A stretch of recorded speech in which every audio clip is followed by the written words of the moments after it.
हाँ बच्चों, आज हम कक्षा 7 का फोर्थ लेसन है हास्य बाल कवि सम्मेलन, इसको पढ़ेंगे। इसमें हंसी मजाक के से ही ये टॉपिक बनाया गया है। नाम ये इसका हास्य बाल कवि सम्मेलन। बाल कवि, इसमें जो छोटे बच्चे हैं उनको एक कवि के रूप में माना गया है कि बाल कवि सम्मेलन करते हैं और हंसने से सब कुछ ये हास्य कवि से संबंधित है। तो इसमें बताया गया है कि विविध वेश, पहले इसका अनुवाद करेंगे अपन। विविध वेशभूषाधारिण चत्वारः बालक वय मंचस्य उपरि उपविष्टा सन्ति। विविध बहुत सारी अलग अलग प्रकार की वेशभूषाधारिण, वेशभूषा को धारण किए हुए चत्वारः बालक वय, 4 बालक मंच के ऊपर उपविष्टा सन्ति, बैठे हुए। 4 बालक बैठे हैं, 1 2 3 4। ये फोर्थ जो बालक है वो बैठे हुए हैं मंच के ऊपर। विविध वेशभूषा धारण, अलग अलग वेशभूषा धारण करके सबने मंचस्य उपरि उपविष्टा सन्ति। अधः नीचे, ये नीचे बैठे हुए हैं। श्रोतारः हास्य कविता श्रवणाय उत्सुका सन्ति। ये हास्य की जो कविता है इसको सुनने के लिए उत्सुक है। यहाँ पे लोग बैठे गए हैं, नीचे जो दर्शक होते हैं ना वो बैठे गए हैं और वो की जो हास्य कवि सम्मेलन हो रहा है उसको सुनने के लिए उत्सुक है। इसमें आया है कि संचालक, अब जो संचालक है ये संचालक क्या बोल रहा है, देखो। अलम कोलाहले, कोलाहल यानी आवाज़ मत करो, अलम यानी बंद करो, अलम यानी बंद करो। जब कोई भी प्रोग्राम होता है वहाँ पे अगर कोई डिस्टर्ब करता है, आवाज़ करते हैं, तो जो मंच के ऊपर जो मंच संचालन करता है, एंकरिंग करता है, वो यही बोलता है कि जो आप आवाज़ कर रहे हो अपनी आवाज़ को बंद करो। अलम कोलाहले, आवाज़ मत करो। अद्य परम हर्षस्य, आज बड़े हर्ष का विषय है यत् कि अस्मिन् कवि सम्मेलन, कि इस कवि सम्मेलन में आज बड़े हर्ष का विषय है कि इस कवि सम्मेलन में काव्यहंतारः कार्याकाश भारत से हास्य कवि धुरंधरा समागता सन्ति। जो ये कवि सम्मेलन हो रहा है इसमें बड़े बड़े धुरंधर हैं वो आए हुए हैं, यानी जो कवि सम्मेलन है उसमें बड़े बड़े धुरंधर आए हुए हैं। अब क्या कह रहे हैं, एहि कर्तव्यमिना वयम एतेषां स्वागतम कुर्मः। यानी ये जो काव्य को पढ़ने वाले इस कवि सम्मेलन में काव्य कार्याकाश और जिन्होंने बड़ा समय व्यतीत किया है, ऐसे कवि का जो धुरंधर कवि है वो आए हुए हैं। एहि कर्तव्यमिना वयम एतेषां स्वागतम कुर्मः। इनका हम कर्तव्यमी से, तालियों से इनका स्वागत करते हैं। गजाधर क्या कहता है, सर्वेभ्यो अरसिकेभ्यो नमो नमः, प्रथमं तावत् अहम् आधुनिकं वेद्यम्। इसने कहा कि सर्वेभ्यो, सबको, अरसिकेभ्यो, जो भी यहाँ बैठे गए उनको नमो नमः, नमस्कार। प्रथमं तावत् अहम् आधुनिक वेद्यम्, पहले तो मैं बता देता मैं आधुनिक वेद्य हूँ। क्या हूँ मैं? आधुनिक वेद्य हूँ। तो हास्य कवि सम्मेलन होता है तो इसमें क्या कहता हो कि उद्देश्य स्वकीयम काव्यम श्रेणामि, जो अपना उद्देश्य है उसको लेकर हम अपने काव्य है उसको सुनो। वेद्यराज नमस्तुभ्ये यमराज सहोदर, यमस्तु भरति प्राणान्, वेद्ये प्राणान् धनानि च। देखो, वेद्यराज नमस्तुभ्ये, वेद्यराज होता है नमस्कार, यमराज सहोदर, ये यमराज का सहोदर होता है। तो वेद्यराज होता है यमराज का सहोदर, यानी उनका भाई होता है। सहोदर का मतलब क्या होता है? सह उदर, एक ही पेट से पैदा होने वाले क्या होंगे? अगर जिनका जन्म एक ही माँ से हुआ है इनको सहोदरी कहेंगे, भाई कहेंगे। तो यमराज सहोदर है। यमस्तु हरति प्राणान्, जो यमराज है वो तो प्राणों को हरता है। और वेद्ये प्राणान् धनानि च, और वेद्य प्राणों और धन दोनों को ही हर लेता है। यानी यमराज तो क्या करता है कि कोई भी व्यक्ति है उसको अंतिम स्टेज ये होती है मृत्यु होना, तो यमराज प्राण हर लेता है। लेकिन वेद्य प्राणों को तो हरता ही है और धन को भी हर लेता है। यानी पहले तो वो पैसे लेता है इलाज के लिए, बहुत सारा पैसा लेता है, और पैसा लेने के बाद में उनके प्राण चले जाते हैं, तो प्राण और धन दोनों ही चले गए। ये क्या है कि हास्य कवि सम्मेलन है, इसमें इसका अभिप्राय ये नहीं कि भाई कि वेद्य हमेशा नहीं किसी व्यक्ति के प्राण लेता है, वो धन लेके अपना ठीक भी करता है, तो सर्वे उच्चई हसन्ते, सभी जोर जोर से हंसते हैं। उच्चई जोर जोर से हंसते हैं। कालांतक, फिर कालांतक आता है क्या? अरे वेद्यास्तु सर्वत्र परंतु न ते मादसा कुशला जनसंख्या निमान। अरे वेद्य तो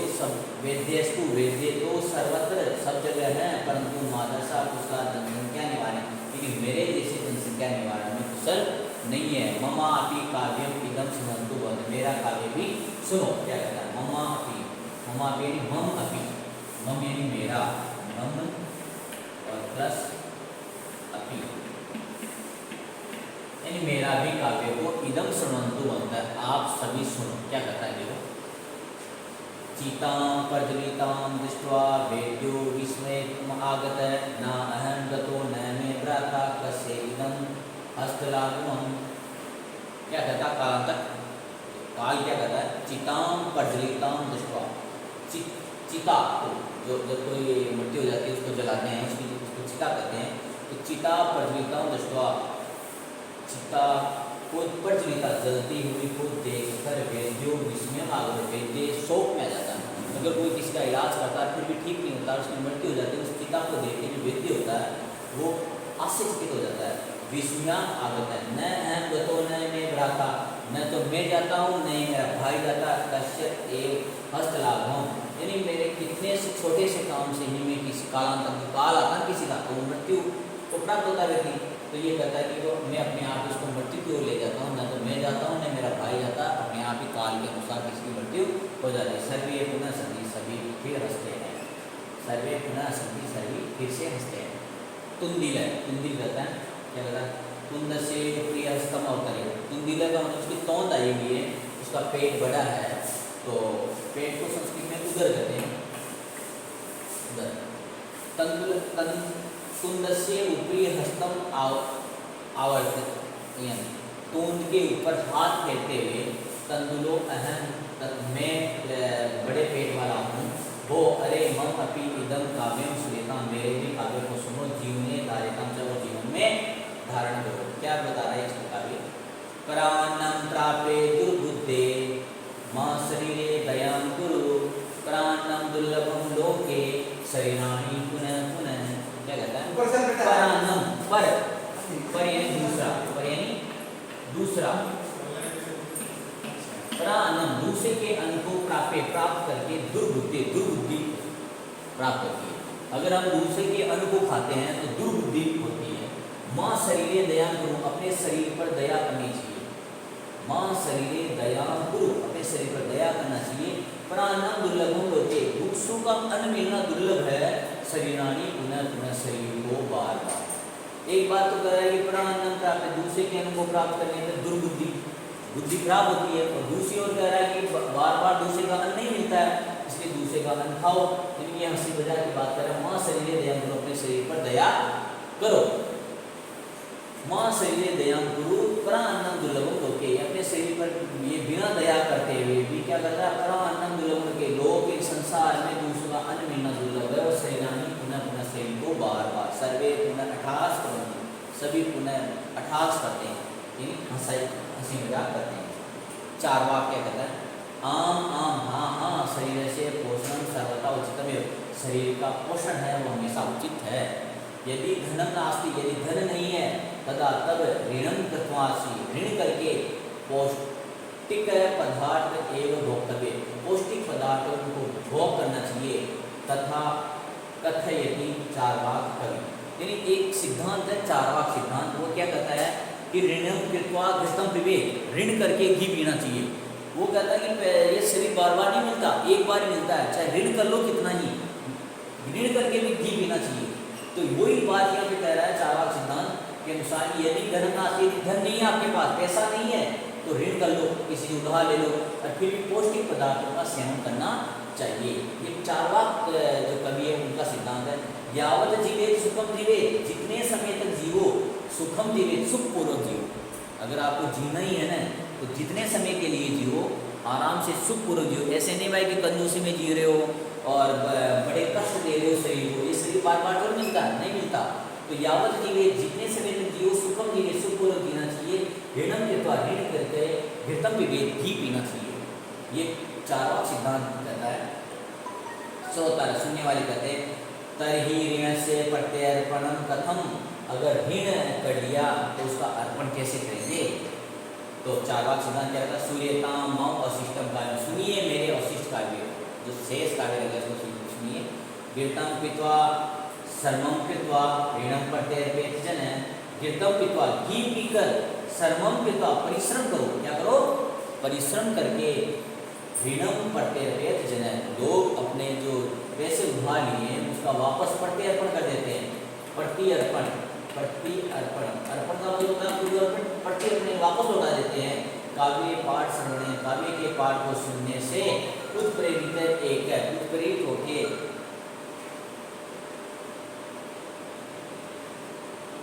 उत्प्रेरित एक बालको भी, उत्प्रेरित होके एक बालक भी आंसू कविताओं रचयति हास्यपूर्वकम च श्राव्यते। जब ये काव्य चल रहा था, जब कवि सम्मेलन चल रहा था, तो उस कवि सम्मेलन को सुन के क्या होता है कि जो काव्य पाठ हो रहा था उसको सुनकर उससे उत्प्रेरित हुआ एक बच्चा, और उसने एक बालक उत्प्रेरित हुआ, उसने भी आंसू कविताओं रची गई। आंसू कविता में अचानक, आंसू कवि किसको कहते हैं, जो बात चल रही है और उसी समय किसी विशेष रचना कर दे, पहले सोची समझी हुई नहीं होती है, जो बात चल रही है उसी के ऊपर, उसी टॉपिक को लेकर कोई बात कर देता है या कोई कविता कर देता है, कोई डायलॉग मार देता है, तो उसको आंसू कवि कहते हैं। वो क्या हास्यपूर्वकम च, और हंसी मजाक के साथ सुनाता है। क्या सुनाता है, बालक, सूर्यताम सूर्यताम, सुनिए सुनिए, वो अरे मम अपि काव्य, मेरे काव्य को भी, मेरे काव्य को भी सुनिए। क्या कहता है, गजाधरम कवि चे एव तुंबिनम भोज्ये लोलुपम कालांतकम तथा वेद्ये चालाकम च नमामि है, कि जो गजाधर है, जो कवि चे एव, यहाँ पे जो कवि है वो जो तुंबी, बड़ी तोंद वाला है, भोज्ये लोलुपम, जो केवल खाने का ही भूखा है, कालांतकम, जो काल है, और वेद्य है, चारवाक है, इन सबको नमामि है, मैं नमस्कार करता हूँ। मैं क्या करता हूँ, नमस्कार करता हूँ। काव्यम श्रावित, तो काव्य को सुनकर हा हा हा हा इति कृत्वा, हंसते हुए, अन्य च अपि हसन्ति, और दूसरे भी हंसते हैं, सर्वे गृहं गच्छन्ति, सभी घर चले जाते हैं। इसमें शब्दार्थ दिए गए हैं। अपने को जो भी संस्कृत पढ़ो तो उसके शब्दार्थ आना जरूरी है। अधर नीचे, अधर नीचे, डाउन में होता है उसको नीचे होता है, उसको अधर कहते हैं। कोलाहल, शोर, नॉइस, कोई आवाज़ करता है उसको कहते हैं कोलाहल। काव्य अंतर है, काव्य को नष्ट करने वाले, डिस्ट्रॉय करने वाले, तो पोइट्री को डिस्ट्रॉय करने वाले को क्या कहते हैं, जब कोई भी पोइट्री होती है उसको डिस्ट्रॉय करते हैं, उसको काव्य अंतर कहते हैं, काव्य को नष्ट करने वाले। काल या आपका, समय बर्बाद करने वाले, काल या आपका यानी समय बर्बाद करने वाले। धुरंधरा, अग्रणी या श्रेष्ठ, बेस्ट, जो बेस्ट होता है उसको कहते हैं धुरंधर है। ये जो बेस्ट होता है उसको धुरंधर कहते हैं। एही का मतलब है आना, आओ आओ, तो प्लीज कमिंग, उसको कहते हैं एही, आना। कर्तध्वनि, कर्तध्वनि का अर्थ होता है तालियां बजाना, क्लैपिंग साउंड्स, इसको कहते हैं कर्तल ध्वनि। कर्तल यानी तो हो गई ताली यानी क्लैपिंग, और ध्वनि यानी साउंड। अर्शी के भे, नीरस जनु को, अर्शी के भे नीरस जनु को। स्वकीयम, अपने, मादरसा, मेरे जैसे, मादरसा मेरे जैसे। हस्तलाघव, हाथ की सफाई, हस्तलाघव में हाथ की सफाई।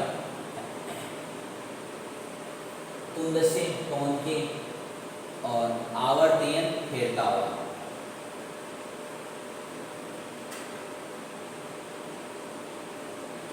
धार्यताम, धारण करे। प्राणम, दूसरे का अन्न, जो अदर फूड, दूसरे का जो फूड होता है उसको प्राण करे, पर यानी दूसरे का अन्न है। पौष्टिक, पुष्टि देने वाला, ताकत देने वाला। अवशिष्टम, बचा हुआ, शेष। उत्प्रेरित, प्रेरित होकर, श्राव्यति, सुनाता है। भोज्य लोलुपम, खाने का लोभी। ग्रीडी फॉर फूड, यानी जो अगर कोई ग्रीडी व्यक्ति हो या खाने का लोभी हो फूड का, उसको कहते हैं भोज्य लोलुपम, केवल खाने का लोभी है। उच्चारण करना इनका अपने को बोलना आना चाहिए, जैसे ऊपरी ऊपर, नीचे नीचे, ये अव्यय है। ये क्या है? अव्यय है। ऊपरी उसका अर्थ लिख देना, ऊपर, नीचे नीचे, शब्द से ही अपना अभिप्राय पता चल रहा है। कदापि, कभी भी, पुत्र, कहाँ, अधः, नीचे, बही, बाहर, उच्च, ऊंचा, अंतर, अंदर, कदा, कब, एकदा, एक बार, पुनः, बार बार, अलम, बंद करो।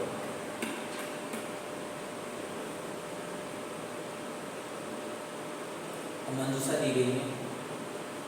वृक्षस्य खगा वसंती, वृक्ष के पेड़ रहते हैं। कहाँ जो वृक्ष होता है, वृक्ष यानी वृक्ष के, खगा यानी पक्षी, खगा यानी पक्षी, वसंती रहते हैं।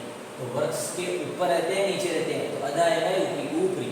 तो वृक्षस्य ऊपरी, वृक्षस्य ऊपरी, खगा वसंती। विवादेन, विवाद मत करो। कोई भी कहेगा क्या रहेगा? अलम विवादेन, जो विवादेन लड़ाई झगड़ा करे उसको बंद करो। वर्षा काले गृहात् मा गच्छेत्, वर्षा के समय में घर से कहाँ नहीं जाना चाहिए? बाहर, बही, कहेगा बही, माँ गच्छेत्। मंचस्य, मंचस्य श्रोतारः पृष्ठा सन्ति, मंच के ऊपर, मंच के बही बाहर, अंत अंदर, या अधर नीचे, या ऊपरी ऊपर, मंचस्य ऊपरी। छात्रा विद्यालय से परिसंधि, छात्रा विद्यालय से अंतर, अंदर प्रवेश करते हैं। अब मंच के जो श्रोता है वो ऊपर होते हैं, नीचे होते हैं? नीचे होते हैं, सुनने वाले। तो मंच से अधः, मंच से अधः, मंच होता है उसमें जो श्रोता है, जो सुनने वाले होते हैं, वो नीचे बैठते हैं।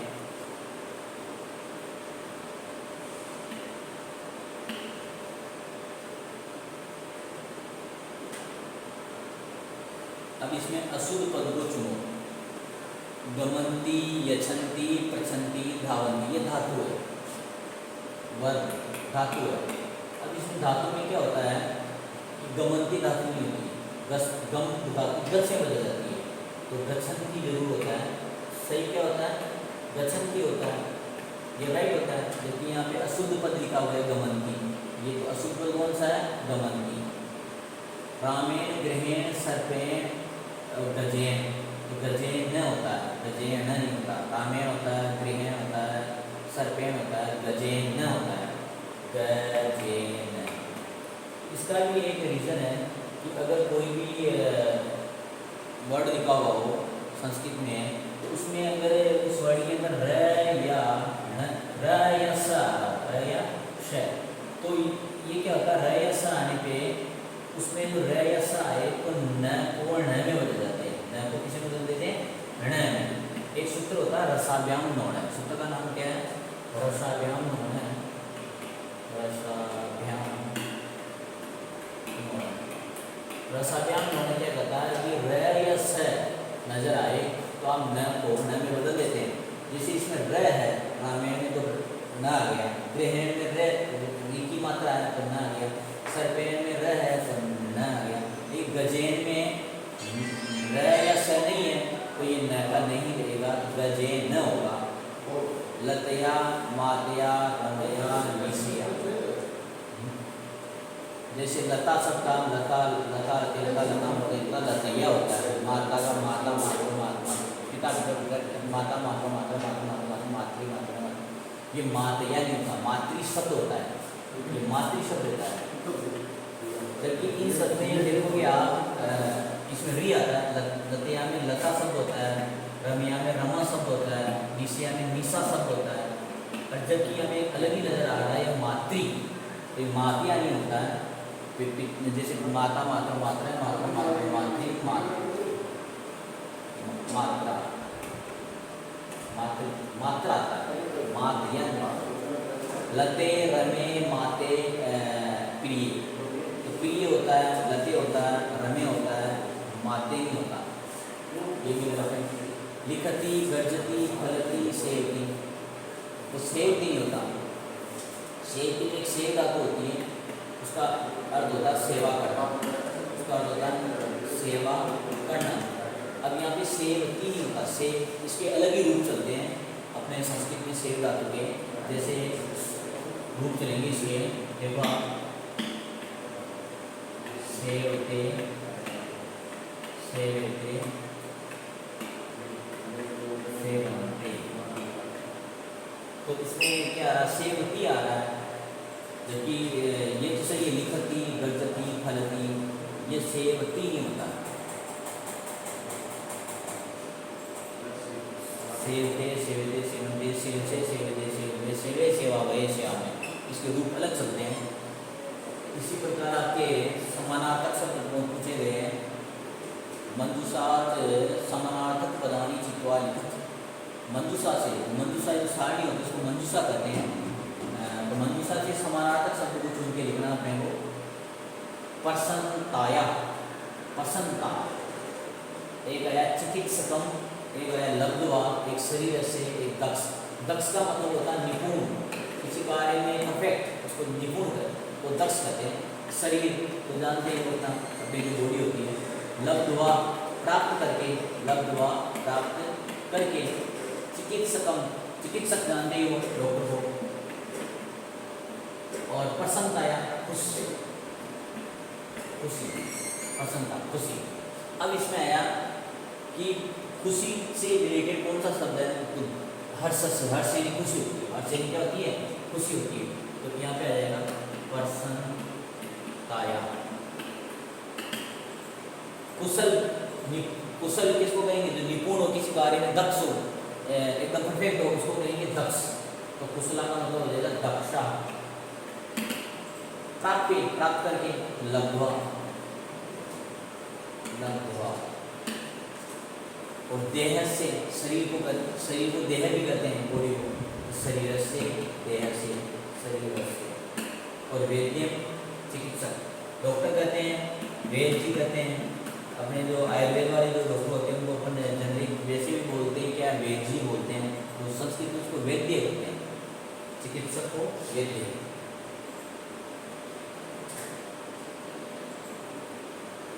ये प्रश्न देखेंगे ना आप, जैसे मंच के ऊपर कितने बालक, उपविष्टासन के ऊपर कितने बालक बैठे थे, 4 बालक बैठे थे। और के कोलाहल करोगी, कोलाहल कौन कर रहे थे, जो मंच से अधः श्रोता है, मंच के जो अधः नीचे जो श्रोता बैठे हुए थे, सुनने वाले बैठे हुए थे, वो आवाज कर रहे थे। ये प्रश्न कर लेना।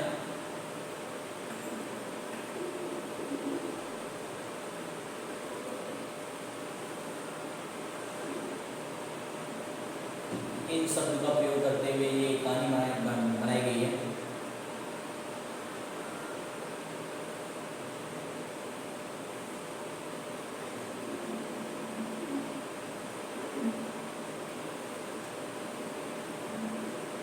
इनमें से शब्दों को चुन के जैसे पुरा एक प्राचीन काल में एक राजा और एक वानर आसी, यानी एक वानर आसी,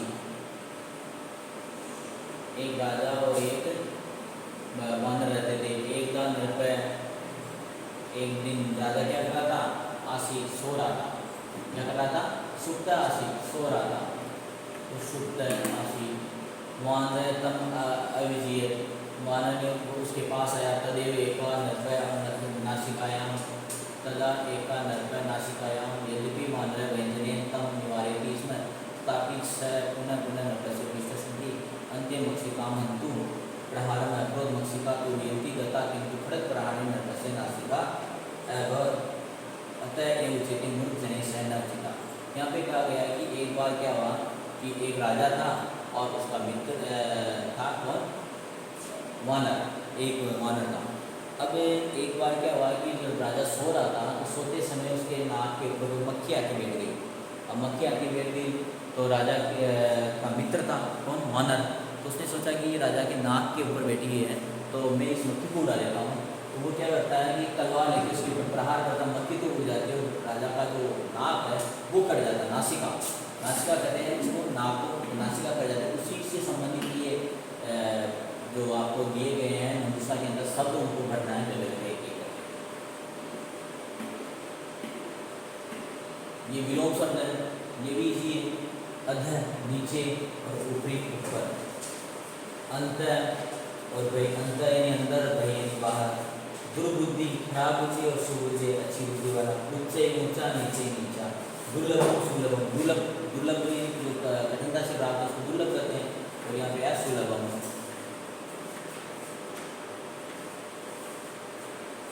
यहाँ पे दिया गया है कि अस्मिन् पाठे अध अंत बहि नीचे पुनः इत्यादि ने अव्यपदानि सन्ति। अव्यपद है एषां त्रिषु लिंगेषु त्रिषु वचनेषु सर्वासु विभक्तिषु च एकमेव रूपं भवति विकारो न जायते। अव्यय की परिभाषा दी गई है। अव्यय, अव्यय के लिए कहा गया है इसमें अव्यय, आधा ये अव्यय। अस्मिन् पाठे, इस पाठ में, अध नीचे, अंत अंदर, बहि बाहर, नीचे नीचे, पुनः बार बार, इत्यादि अव्यय पदानी, इत्यादि अव्यय पद आए हैं। ऐसा त्रिषु लिंगेषु, ये जो अव्यय होते हैं तीनों लिंगों में, संस्कृत में 3 लिंग होते हैं, पुल्लिंग, स्त्रीलिंग, नपुंसकलिंग। त्रिषु वचनेषु, एक वचन, द्विवचन, बहुवचन, और सभी विभक्तियों में, जैसे प्रथमा, द्वितीय, तृतीय, चतुर्थी, पंचमी, षष्ठी, सप्तमी, अष्टमी, संबोधन, इस प्रकार की विभक्ति होती है। तो सर्वासु विभक्ति, सभी विभक्तियों में च एकम एव रूपम होती है, इनमें सब में इनका एक ही रूप रहता है, विकारो न जाए, इसमें कोई विकार उत्पन्न नहीं होता।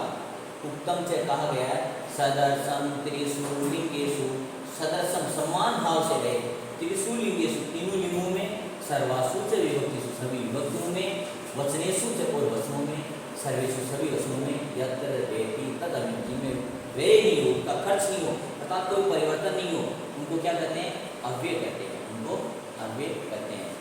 तो ये आपको अव्यय भी याद करने हैं, जैसे अध अंत बहि नीचे, जो अव्यय हैं उनका अर्थ आना चाहिए अपने को।